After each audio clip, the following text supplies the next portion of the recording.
Ela se faz presente no lugar da outra pessoa. Isso aqui a gente precisa para compreender o erro do legislador nesse parágrafo.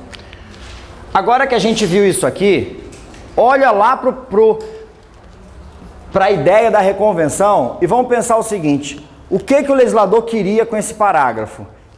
Vamos supor que aqui essa ação fosse proposta pela União cobrando sei lá, um tributo do sindicato.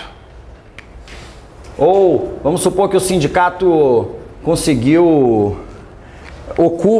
tem uma permissão de uso de uma área pública e não está recolhendo lá a quantia que deveria. A União vai e entra com uma ação em face do sindicato, tá? O sindicato aqui tá como parte, ok? Se ele quiser reconvir pedindo a devolução de valores que foram irregularmente arrecadados, não tem nenhum problema, ok? Agora, se esse sindicato tivesse no polo ativo, aliás, não. Se esse sindicato resolvesse, na reconvenção, postular direito dos seus sindicalizados, ele estaria aqui na figura de substituto processual, não é? Como autor da reconvenção e de réu legitimado ordinário na ação principal. É isso que o legislador queria evitar, tá? Que alguém na posição de substituto processual pudesse reconvir pedindo que você tivesse a mistura das duas legitimidades. Eu estou aqui como legitimado extraordinário e na hora de reconvir, eu formulo um pedido de legitimado ordinário e vice-versa. Eu estou aqui como legitimado ordinário e na hora de reconvir, eu formulo um pedido de legitimado extraordinário. Não dá para você trabalhar na reconvenção esse tipo de figura, porque você abre muito a discussão. A ideia do legislador era essa, diz a doutrina, tá? A doutrina em peso refuta a redação desse artigo, desse parágrafo. Vamos ler o parágrafo agora, vamos ver se vocês conseguem entender como é que esse parágrafo é louco.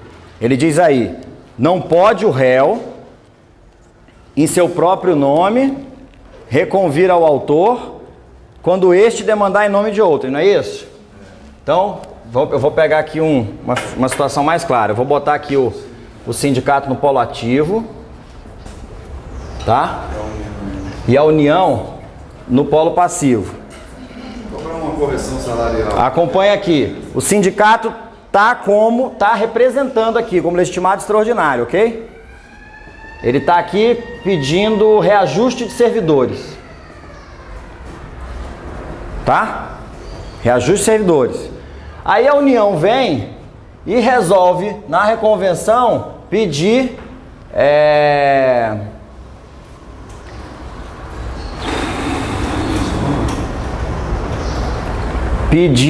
sei lá, tributos do sindicato, uma taxa ou pagamento da área, concessão de área pública qualquer, enfim. Vamos ver se é isso que está no parágrafo? Não pode o réu, em seu próprio nome, União, reconvir ao autor quando este quem? Se é este, o autor, não é? Demandar em nome de outrem.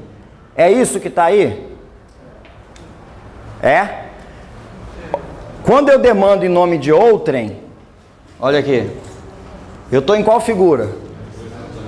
De representante. Percebe onde é que está o erro?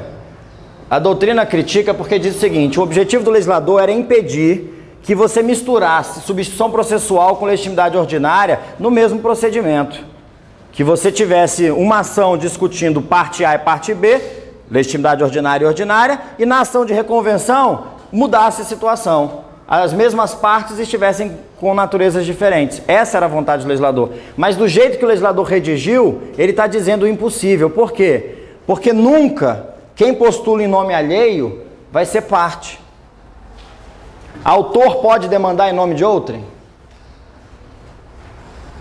Percebe? Não existe essa figura jurídica. Se eu sou autor, eu sempre demando em nome próprio. O que pode mudar é a titularidade do direito. Eu posso, em nome próprio, postular um direito meu, ou eu posso, em nome próprio, postular um direito de terceiro se eu for legitimado extraordinário. Mas eu nunca, em nenhuma situação, vou ser autor postulando em nome de outra pessoa.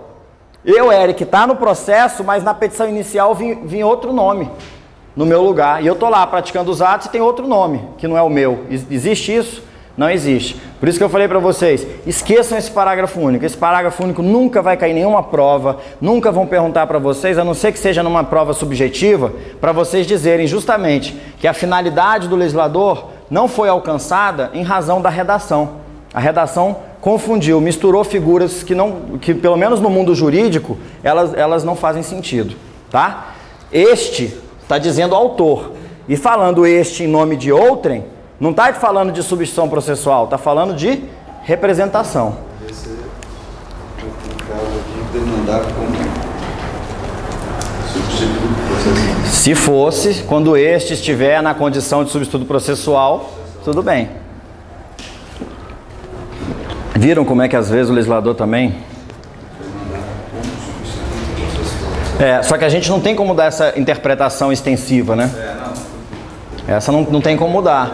Muito embora, se alguém fizer isso, é claro que o juiz pode pegar e dizer, não obstante a redação diga isso, é claro que o legislador não contempla palavras inúteis e e a situação assim é absolutamente impossível, deve-se dar uma interpretação adequada, e depende de juiz para juiz, né? Ficou bem entendido isso aqui? Então, vamos falar agora da ação declaratória. A ação declaratória é bom porque vai dar uma revisada com vocês que ficaram ainda em dúvida. Teve muita gente aí que estava ciente da matéria e errou só aquela questão da prova que falava das questões preliminares, né? Lembram da questão? Aquela que falava as preliminares processuais estão inseridas entre as questões prejudiciais, acho que era isso, né? Muita gente errou essa questão, porque confundiu. Eu falei para vocês o seguinte, questões processuais de duas naturezas, elas podem ser preliminares e prejudiciais. O que são as questões preliminares? Aquelas questões que o juiz aprecia para decidir se ele vai ou não apreciar o mérito, não é isso? O réu vai e diz assim, senhor juiz, o senhor é absolutamente incompetente. Se ele reconhecer a incompetência absoluta, ele não vai entrar no mérito. Ele vai mandar o processo para o juiz que é competente, né? Se ele disser, não, eu sou competente sim, ele aprecia o mérito. Senhor juiz, essa matéria já foi julgada, está aqui a cópia da sentença transitada em julgado. Essa sentença é verdade, é a mesma causa de pedido, o mesmo pedido, as mesmas partes, coisa julgada. Ele não aprecia o mérito da ação. Não, percebo que a causa de pedir é diferente. Não se trata de coisa julgada.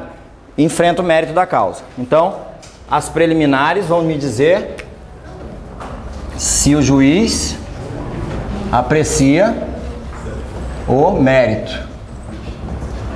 E as prejudiciais? Como ele aprecia, não é? Se ele vai julgar procedente ou improcedente, ou parcialmente procedente, né? O foco da ação declaratória incidental está aqui, nas questões prejudiciais. Por quê?